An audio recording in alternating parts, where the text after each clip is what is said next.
अस्सलाम वालेकुम दोस्तों, क्या आप लोग जानते हैं कि किस फल को फलों का बादशाह यानी किंग ऑफ फ्रूट्स कहा जाता है। और ये जो फल है ये पाकिस्तान, इंडिया और फ़िलीपींस का नेशनल फ्रूट भी है, यानी इन तीन ममालिक का ये कौमी फल भी है। जी यकीनन आप में से अक्सर जानते हैं कि किंग ऑफ फ्रूट जो है वो मैंगो यानी आम को कहा जाता है। अब तक का रिकॉर्ड होने वाला सबसे बड़ा जो आम है उसका वज़न था 3.44 kgs, जो कि 2009 में फ़िलीपींस में प्रोड्यूस किया गया था और ये एक वर्ल्ड रिकॉर्ड भी है। तो इस वीडियो में हम जानने वाले हैं कि मैंगो क्या चीज़ है, मैंगो की हिस्ट्री क्या है, मैंगो कहाँ कहाँ प्रोड्यूस होता है, किन किन जगहों पर, किन किन मुल्कों में ये एक्सपोर्ट होता है, कौन से ममालिक इनको एक्सपोर्ट करते हैं और इनके क्या कौन कौन से वैरायटीज़ हैं। फलों के बादशाह आम के बागात पर मुख्तलिफ बीमारियों का हमला शुरू हो गया। पाकिस्तानी आम जापानी मार्केट में आते ही छा गया। मुल्तान का लंगड़ा आता है, सिंदड़ी आता है, चौंसा आता है। तो इस फ्रूट को हिंदी और उर्दू में आम कहा जाता है, इंग्लिश में इसको मैंगो कहा जाता है। और ये जो मैंगो वर्ड है इसके पीछे भी एक हिस्ट्री है। पुराने ज़माने में इंडिया की एक ज़बान तमिल में इस मैंगो को मैनके कहा जाता था। पुर्तगाल के ट्रेडर्स इंडिया में मसाले ख़रीदने आए, मसाले की ट्रेडिंग वो करते थे और इंडिया से मसाले ख़रीद कर अपने ममालिक में यूरोप में ले जाकर बेचते थे। तो पुर्तगाल के जो ट्रेडर्स हैं उन्होंने इस मैंगे के नाम को थोड़ा सा चेंज करके मैंगा का नाम दिया। इसके बाद 16वीं सेंचुरी में ब्रिटिश ने इस मैंगा के नाम को चेंज करके मैंगो का नाम दिया गया। उस वक्त से इस फल को, इस फ्रूट को इंग्लिश में मैंगो कहा जाता है। मैंगो का जो साइंटिफिक नाम है, बॉटनी में जो इसका इस्तेमाल होता है वो है मैंजिफेरा इंडिका और ये फ्लावरिंग प्लांट है जिसका ताल्लुक एक कैशिफ फैमिली से है। बॉटनिकली मैंगो को ड्रूप कहा जाता है। ड्रूप ऐसे फ्रूट्स को कहा जाता है जिनका जो आउटर लेयर होता है, आउटर स्किन जो होता है वो थोड़ा सा थिन होता है। इस स्किन के अंदर उसका फ्लैश होता है जो कि एडिबल होता है, यानी उसके फ्लैश को आमतौर पर हम खाते हैं। और उसका सेंटर सख्त होता है और उसके बीच में सिर्फ एक सीट होता है। इनके जो दूसरे एग्जांपल्स हैं उनमें आते हैं चेरी, आलू बुखारा, आड़ू या जिनको पीच भी कहा जाता है। एक मैंगो के दरख्त को मैच्योर होने के लिए कम से कम 4 से 5 साल लगते हैं और इसकी जो ज़्यादा से ज़्यादा लंबाई जो होती है वो 7 फीट तक होती है। मैंगो के एक फल को तैयार होने के लिए 3 से 4 महीने लगते हैं और ये आमतौर पर ट्रॉपिकल रीजन्स में पाए जाते हैं। अगर हम हिस्ट्री की बात करें तो मैंगो की जो हिस्ट्री है वो आज से 5000 साल पहले या 5000 साल पुरानी हिस्ट्री इसकी मिलती है और इसका जन्म हुआ था और इसकी शुरुआत ही हुई थी हिंदू वर्मा से। ये जो रीजन है ये ईस्ट इंडिया से शुरू होता है और जाता है साउथ चाइना तक और फिर ये सेंट्रल एशिया तक जाता है। 300 AD में ये एशिया से निकलकर मिडिल ईस्ट तक चला गया। इसके बाद ये ईस्ट अफ्रीका और साउथ अमेरिका तक चला गया। 1498 में पुर्तगाल के जो ट्रेडर्स हैं वो उनको अपने साथ यूरोप में ले गए और 16,000 सेंचुरी में स्पेन के जो एक्सप्लोरर्स थे जो इंडिया आए थे वो इनको अपने साथ मैक्सिको और अमेरिका तक लेके चले गए। और आज के इस दौर में कोई ऐसा मुल्क नहीं है जहाँ पर मैंगो खाया ना जाता हो और उसको पसंद ना किया जाता हो। इनके कुछ प्रोड्यूसिंग कंट्रीज़ हैं जो इनको प्रोड्यूस करते हैं, ख़ुद कंज्यूम भी करते हैं और ज़्यादातर वो चीज़ें मैंगो जो है वो एक्सपोर्ट भी करते हैं। अगर हम वैरायटीज़ की बात करें तो अब तक के जो मैंगो के वैरायटीज़ डिस्कवर हुए हैं वो तकरीबन 1500 हैं, लेकिन इनमें से सिर्फ 400 ऐसे वैरायटीज़ हैं जिनको ग्रो किया जाता है और कमर्शियली इनमें से सिर्फ 25 या 30 को ही ग्रो किया जाता है। तो पहले नंबर पर जो वैरायटी आती है उसको अल्फांसो कहा जाता है। इसको किंग ऑफ मैंगोज़ भी कहा जाता है। इसकी वजह यह है कि उसका जो टेक्सचर होता है वो क्रीमी होता है, उसका जो फ्लैश का कलर होता है वो सेफ्रॉन होता है और इसका जो फ्लेवर होता है वो बहुत ज़्यादा स्वीट होता है।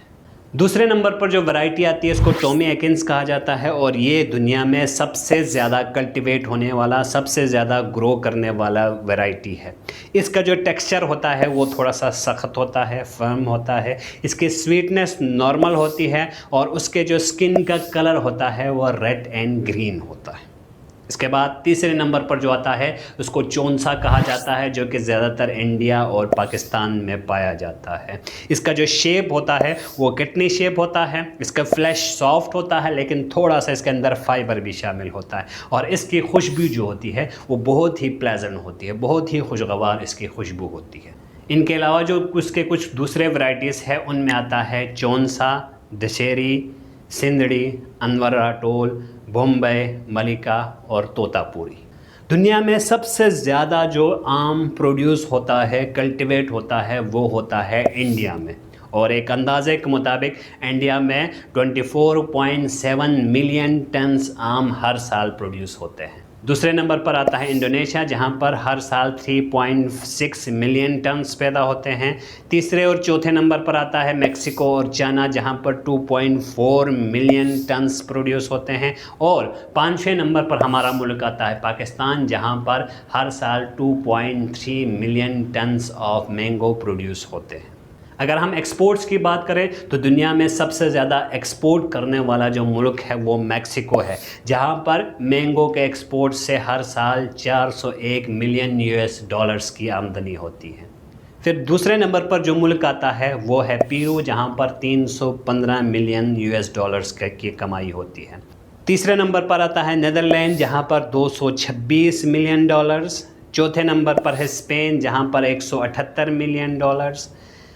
पाँचवें नंबर पर है एक्वाडोर, जहां पर 141, और आखिरी छठे नंबर पर है पाकिस्तान, जहां पर हर साल मैंगो एक्सपोर्ट करके 109 मिलियन डॉलर्स कमाते हैं। इस लिस्ट में एक इंटरेस्टिंग बात यह है कि इस लिस्ट में इंडिया बहुत नीचे आता है। हालांकि इंडिया में सबसे ज़्यादा मैंगो कल्टीवेट होता है, सबसे ज़्यादा मैंगो प्रोड्यूस होता है। अब वो एक्सपोर्ट ज़्यादा इसलिए नहीं करते हैं क्योंकि दुनिया में सबसे ज़्यादा मैंगो खाया जाने वाला जो मुल्क है वो भी इंडिया है। तो इंडिया जितना ज़्यादा मैंगो प्रोड्यूस करता है उसमें से ज़्यादातर जो हिस्सा है वो इंडियन ही खाते हैं, वहीं पर ही उसी मुल्क में ही कंज्यूम होते हैं, क्योंकि इंडिया वाले मैंगो को बहुत ज़्यादा पसंद करते हैं। इसी वजह से इस एक्सपोर्टिंग लिस्ट में इंडिया बहुत नीचे आता है। अब हम बात करते हैं पाकिस्तान की कि पाकिस्तान मैंगो के हवाले से कितना मशहूर है। अगर हम प्रोडक्शन की बात करें तो पाकिस्तान इस लिस्ट में 5वें नंबर पर आता है, और अगर हम एक्सपोर्ट की बात करें तो पाकिस्तान इस लिस्ट में 6ठे नंबर पर आता है। पाकिस्तान में जो मैंगो प्रोड्यूस होता है उसका जो नॉर्मल साइज़ होता है वो 2 से 10 इंच का होता है। इसका जो वेट होता है वो 56 से 700 ग्राम्स तक होता है। इसका जो शेप होता है ज़्यादातर किडनी शेप होता है, लेकिन कभी कभार ओवल और कभी कभार राउंड शेप का भी मैंगो मिल जाता है।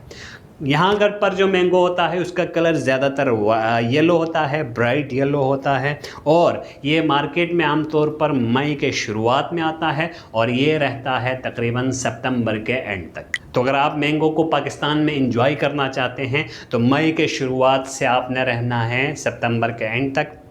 इस अरसे में मैंगो आपको पाकिस्तान में काफ़ी वाफिर मक़दार में और बहुत सस्ती कीमत में मिल जाता है। पाकिस्तान में जो मैंगोस मिलते हैं उनकी वैरायटीज़ में शामिल होता है सिंदड़ी, गुलाब खास, अनवर राटोल, चौंसा, सिंदड़ी, मालडा, लंगड़ा, बागनपली और नीलम। अब इस लिस्ट में अनवर राटोल जो नाम है उसके पीछे भी एक इंटरेस्टिंग कहानी है। इंडिया के यूपी स्टेट में, उत्तर प्रदेश स्टेट में एक इलाका है जिसको राटोल कहा जाता है, और ये नई दिल्ली के थोड़ा नज़दीक है। तो पुराने ज़माने में राटोल का रहने वाला एक शख्स पाकिस्तान के पंजाब की तरफ हिजरत करके आया। वो अपने साथ ये एक ख़ास किस्म का आम लेके आया था। वो आम उसने वहाँ पर कल्टीवेट किया और पाकिस्तान के पंजाब में उसने बागात बनाए। उस बंदे के बाप का जो नाम था वो अनवर था और उसका ताल्लुक़ था राटोल से, इसलिए इस आम का नाम पड़ गया इस हिसाब से अनवर राटोल। पाकिस्तान में आम प्रोड्यूस होता है 3 सूबों में। इनमें सबसे ज़्यादा जो प्रोड्यूस होता है वो पंजाब में होता है, जहां पर हर साल 105,000 हेक्टर रकबे पर इसकी काश्तकारी होती है, इसके बागात होते हैं। जो मशहूर शहर हैं उसमें आता है मुल्तान, बहावलपुर, मुजफ्फरगढ़, साहिवाल, सादिकाबाद और विहाड़ी। दूसरे नंबर पर सिंध आता है जहां पर 50,000 हेक्टर पर इसके बागात हैं। सिंध के कुछ अहम शहर हैं जिनमें आता है मीरपुर ख़ास, ठट्ठा और हैदराबाद। और तीसरे नंबर पर आता है खैबर पख्तूनख्वा, जहाँ पर 300 हेक्टेयर्स पर आम के बागात मौजूद हैं। और यहाँ के जो मशहूर शहर हैं उनमें आता है डियाई खान, पेशावर और मर्दान।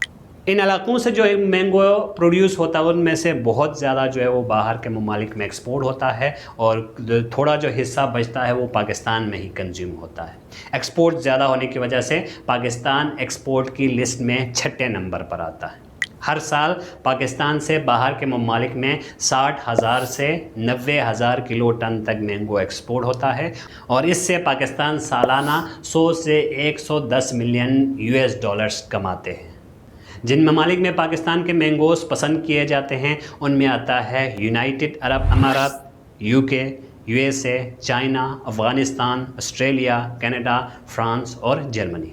लेकिन आखिर में एक बैड न्यूज़ भी है कि इस साल पाकिस्तान में मैंगो की जो प्रोडक्शन है वो 20% गिरने वाली है। All Pakistan fruit and vegetable exporters, importers and merchants association की रिसर्च के मुताबिक इस साल आम की फसल जो है, आम के जो प्रोडक्शन है वो थोड़ी सी कम होने वाली है। इसके पीछे कुछ वजूहात हैं। इसकी सबसे बड़ी जो वजह है वो क्लाइमेट चेंज है। क्लाइमेट चेंज की वजह से दुनिया को बहुत सारे दूसरे मसाइल का भी सामना करना पड़ रहा है। साथ में जो आम के जो मर्चेंट्स हैं, एक्सपोर्टर्स हैं, इंपोर्टर्स हैं, उनको भी प्रॉब्लम हो रही है इसकी प्रोडक्शन में। इस क्लाइमेट चेंज की वजह से दुनिया का जो ओवरऑल टेम्परेचर है वो काफ़ी बढ़ रहा है, जिसकी वजह से मैंगो के प्रोडक्शन में कमी आ रही है। रेन का जो पैटर्न है वो भी चेंज हो रहा है। जिस वक्त बारिश की ज़रूरत होती है उस वक्त बारिश नहीं होती है और जब बारिश फसल को नुकसान पहुंचाता हो उस वक्त ज़्यादा बारिशें होती हैं। तो इन एक्सट्रीम वेदर्स की वजह से इस साल मैंगो की जो प्रोडक्शन है वो कम हो सकती है। एक और वजह मैंगो की प्रोडक्शन इस साल कम होने की वो ये है कि सर्दियाँ इस साल काफ़ी बड़ी हो गई और गर्मियाँ काफ़ी लेट आ गई। जैसा कि आप जानते हैं कि मैंगो की प्रोडक्शन के लिए ख़ास टेम्परेचर होना चाहिए, लेकिन इस साल सर्दियां काफ़ी लंबी हो गई थी और गर्मियां थोड़ा लेट हुआ था। इस वजह से मैंगो की प्रोडक्शन में थोड़ी सी कमी आ गई है। मैंगो की प्रोडक्शन कम होने की कुछ और वजूहात हैं, जिनमें पेस्टिसाइड्स और फर्टिलाइज़र्स का रेट बढ़ गया है। ट्रांसपोर्ट के लिए फ्यूल जो रेट है वो काफ़ी बढ़ गया है। पैक करने के लिए पैकेजिंग का जो सामान है उसका रेट भी काफ़ी बढ़ गया है। इन वजूहात की वजह से कहा जा रहा है कि इस साल मैंगो की जो फसल है, मैंगो की जो प्रोडक्शन है वो 20% गिरने जा रही है। तो गवर्नमेंट को एक्शन लेना चाहिए ताकि पाकिस्तानी आवाम इस फल को, इस फ्रूट को एंजॉय कर सकें। यकीनन आपने इस टॉपिक को एंजॉय किया होगा। आपके जहन में अगर कोई और टॉपिक है जिसके बारे में आप सुनना चाहते हैं, जिनके बारे में आप जानना चाहते हैं, तो नीचे कमेंट में ज़रूर बता दीजिए। मिलते हैं एक और वीडियो के साथ नेक्स्ट वीक। तब तक के लिए अल्लाह हाफिज़।